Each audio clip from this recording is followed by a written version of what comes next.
से देखते हैं।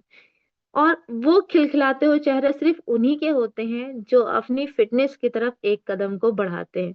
यानी कि जो सुबह मॉर्निंग में उठकर रेडी हो जाते हैं कि अब हमारा टाइमिंग है हमारी सेहत का, अपनी बॉडी को फिट करने का। तो जोरदार क्लैपिंग से मैं आप सभी लोगों का स्वागत करती हूँ, नए मेहमानों का भी और पुराने मेहमानों का भी। मेरा नाम महक रियासत है और मैं एक इंटरनेशनल वेलनेस कोच हूँ। आज आपका मॉर्निंग का सफर मेरे साथ रहने वाला है। जैसे कि हम सभी जानते हैं कि कोई भी अच्छा काम करने के लिए हमें अपने ईश्वर को, अपने अल्लाह को याद करना होता है, क्योंकि उसी के हाथों में इज्जत, जिल्लत, बीमारी, शिफा, नफा, नुकसान सब उसी के हाथों में होता है। तो जब हम उसको याद करते हैं तो हमारा दिन बहुत अच्छे से गुजरता है। तो एक ऐसे ही अपने ईश्वर को, अपने अल्लाह को याद करते हैं एक अच्छी सी प्रेयर के साथ। नहीं है आपकी एयर फ्रेश एनर्जी ड्रिंक कहाँ है? क्योंकि मेरी तो शहरी में ही कंप्लीट हो चुकी है, मेरी एयर फ्रेश भी, मेरा शेक भी। क्योंकि अल्हम्दुलिल्लाह पूरे रमजान 2 सालों से मैं अपने शेक से ही रख रही हूँ, खाली शेक एयर फ्रेश पीती हूँ, जिसकी वजह से मैं पूरे दिन एनर्जेटिक रहती हूँ। ना ही किसी तरह का पेट भारी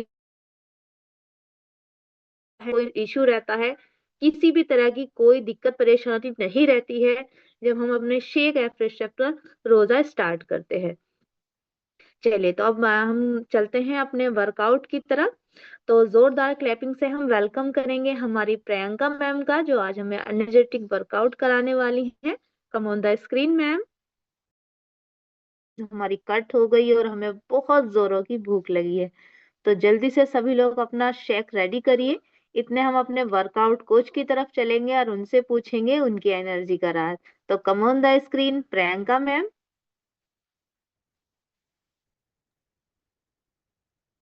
जिस तरीके से हमारी प्रियंका मैम अपने बढ़ते हुए वजन को लेकर के आई थी, उसी तरह मैं भी इस कम्युनिटी में अपने बढ़ते हुए वजन को लेकर के आई थी।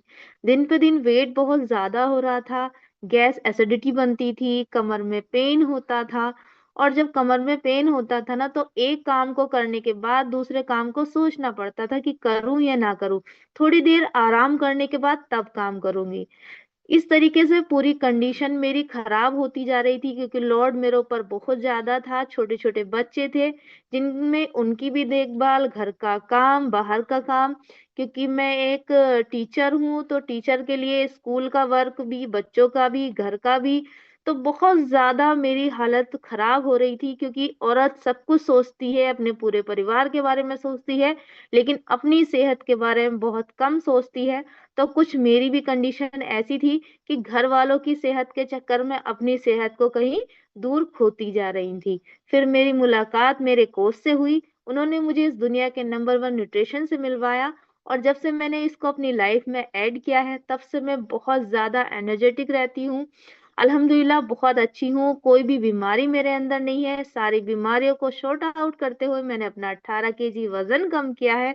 और अल्हम्दुलिल्लाह इस रमजान के मौके में भी मैं पूरे रमजान अपने रोजों की शुरुआत शेक और एफ्रेश से ही करती हूँ, और उसकी वजह से मुझे ना ही पूरे दिन कोई वीकनेस न होती है, ना ही कोई पेट फूलता है, ना ही किसी तरह की कोई गैस एसिडिटी वाली दिक्कत होती है जो हमें खाना खाने के बाद होती है। पूरे दिन अल्हम्दुलिल्लाह माशाल्लाह मैं बहुत अच्छी रहती हूँ। तो थैंक्स करूंगी मैं अपने पर्सनल कोच, अपने हस्बैंड का, रियासत सर का, और अपने मेंटोर वसीम सर का, जिनकी गाइडलाइन में हम घर रहकर भी अपना बहुत अच्छे से अपने वजन को एक हेल्दी तरीके से कम कर पा रहे हैं। तो जोरदार क्लैपिंग तो बनती ही है। तो सभी लोग अपना शेक दिखाएंगे भाई, शेक कहाँ है? सभी का शेक लगभग रेडी हो चुका है। मेरा शेक तो जैसे मैंने पहले ही बताया था, मैंने अपना शहरी में ही कंप्लीट कर लिया है। तो एक अच्छे से सॉन्ग के साथ हम अपने शेक को एंजॉय करेंगे। एक्सपीरियंस भी है कि जब वो मैं शेक एफ्रेश नहीं लेती थी, जब मैंने स्टार्ट नहीं किया था, तो मेरा रंग थोड़ा दबा हुआ था, और शेक पीने से ना कलर फेयर हो चुका मेरा। और जितने भी मेरे गेस्ट हैं, जब मैं स्टार्टिंग में उनका फोटो लेती हूँ और फिर बाद में उनका बिफोर बनाती हूँ, मतलब बिफोर आफ्टर बनाती हूँ, तो उनके कलर में काफी फर्क नजर आता है। यानी कि मतलब अगर जो लोग शेक नहीं लेते हैं तो वो तो काले ही हो गए ना, और जो शेक लेते हैं तो वो गोरे हो गए। क्यों? क्योंकि असर हमारी बॉडी के, किसकी बॉडी के अंदर, पूरी बॉडी के अंदर आ गया। ना किसी क्रीम की जरूरत है। अगर क्रीम लगाएंगे तो खाली फेस फेस गोरा होगा, भाई कोई इतना मालदार तो है नहीं कि वो पूरी बॉडी पे अपना कोई क्रीम या केमिकल वगैरह लगा ले जिससे गोरा हो जाए। और जब हम शेक पीते हैं ना तो अंदरूनी खूबसूरती आती है, जिसकी वजह से हमारी पूरी बॉडी ग्लो करती है, फेस पे चमक आती है और पूरा कलर फेयर हो जाता है। चलिए अब चलते हैं थोड़े से एक अच्छे से मूवमेंट की तरफ, जो थोड़ा सा गुदगुदाने वाला होता है, थोड़ा सा हंसी वाला होता है, कि चाहे हंसना भी चाहे ना चाहे तो भी हंसी आ जाती है। तो कौन कौन प्रिपेयर है, तैयार होकर के आया है, चलते हैं उन्हीं के घर। तो कौन कौन हैंड रेस कर रहा है? हमारी शोभा मैम हैंड रेस कर रही हैं, कम ऑन द स्क्रीन में। हमारी जगश्री मैम हैंड रेस कर रही थी, उनके पास चलते हैं। फिर कोमल मैम के घर चलेंगे, और जो लोग भी हैं जल्दी जल्दी अपना हैंड रेस कर लेना। Good morning ma'am. चलो सुनाएंगे। अरे नहीं, बड़ी शर्म आती है, मैं नहीं सुनाऊंगी। लेकिन अंदर से दिल क्या करता है, अरे हम भी सुना देते। तो क्या हुआ, यहाँ कोई कंपटीशन थोड़ी ना हो रहा है कि हाँ भाई किसका अच्छा है किसका बेकार है। अगर आपके दिल में कोई बात है सुनाने वाली जो आप हमसे शेयर कर सकते हैं, तो आप सुनाइएगा, चाहे आवाज कैसी भी हो। हर इंसान अपने आप में परफेक्ट होता है, ना ही वो कम होता है ना ही वो ज्यादा होता है। तो कोई भी अपने आप को कम मत समझिए और सुनाइएगा। चलते हैं अभी योगिता मैम के पास, वो हैंड रेस कर रही थी।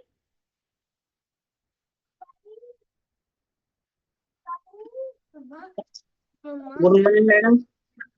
Very good morning. मैडम मैं चुटकुला ही है।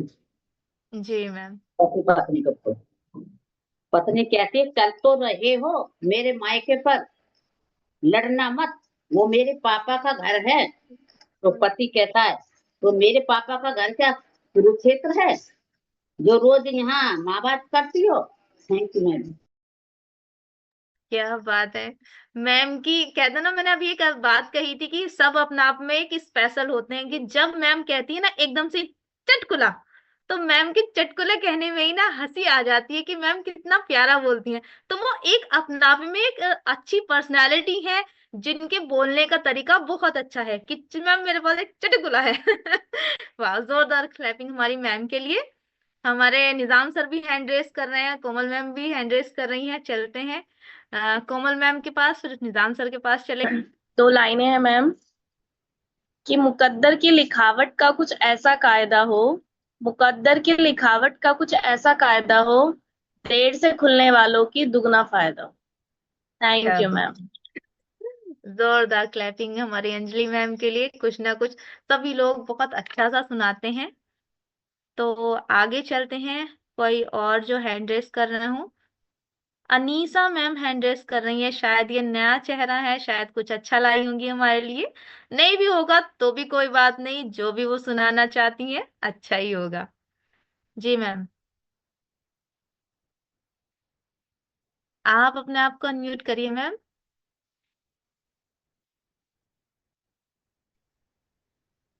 आवाज आ रही मैम? जी मैम, बहुत प्यारी आवाज आ रही है आपकी। एक मुसाफिर था, वो घूमता फिर रहा था। मुझे अल्लाह का लंबर दो, अल्लाह का लंबर दो। शहर शहर भागा फिर रहा था। एक बच्ची बोली, नो लिखो, मैं देती हूँ अल्लाह का लंबर। लिखो 4। फिर बोली, नो 12। फिर नो 4। फिर 7 लिखो। फिर 17 लिखो।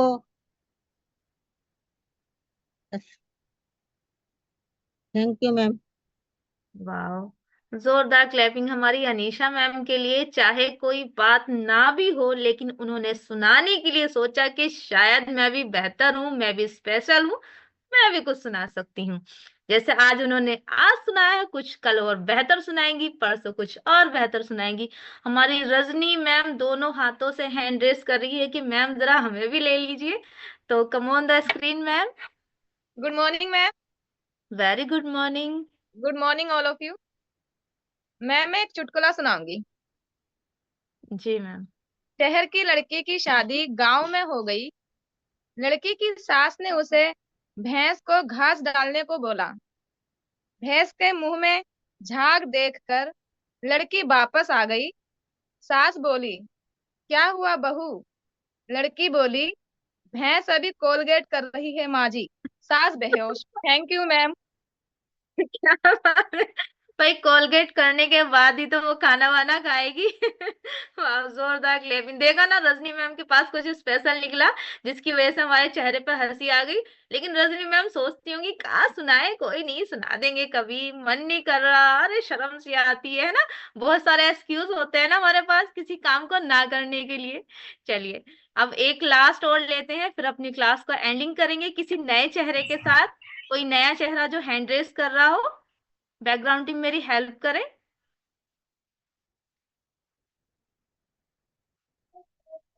सुनीता मैम हैंड रेस कर रही हैं हमारी। चलिए सुनीता गुड मैम के मॉर्निंग घर मैम। चलते हैं। Good very morning good ma'am. Morning. Good morning all of you. कुछ लाइन है मेरे पास। भोजन और प्रसाद में बस इतना अंतर है कि भोजन थाली भर भर के लेते हैं और छोड़ देते हैं। प्रसाद अगर जमीन पर भी गिर जाए तो उठाकर खा लेते हैं। भोजन को प्रसाद मान लें तो कभी अन्न बर्बाद ना हो। इतना ही लो थाली में, व्यर्थ ना जाए नाली में। Thank you ma'am. क्या बात है। आज तो मैम ने बहुत ही अच्छी मोटिवेशन वाली बात कह दी है।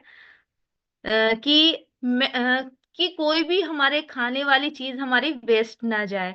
चलिए, हमारे निजाम सर आ चुके हैं, अपना हैंड रेस कर रहे हैं कि मैम मैं भी रेडी हूँ कुछ सुनाने के लिए, मेरा भी मन कर रहा है, सब लोग सुना रहे हैं तो मेरा ही मन है कुछ अच्छा सा सुनाने का। तो थैंक यू जी सर। मैम, थैंक यू मेरे को इनवाइट करने के लिए। मेरे पास एक जोक है प्यारा सा, मैं आप सभी को सुनाता हूँ। एक बीवी ने अपने पति के गले में हाथ डाल के बड़े ही प्यार से पूछा कि बताइए जी कैसी लग रही हूँ। तो पति ने बोला जैसे भगवान शंकर ने गले में नागिन लटका ली हो। ये तो घोर बेइज्जती हो गई।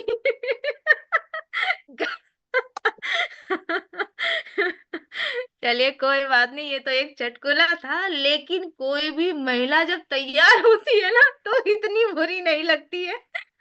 हमेशा प्यारी ही लगती है।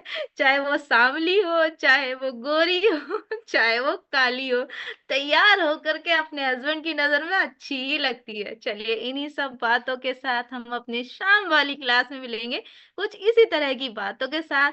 हमारा दिन बहुत बहुत अच्छे से जाए।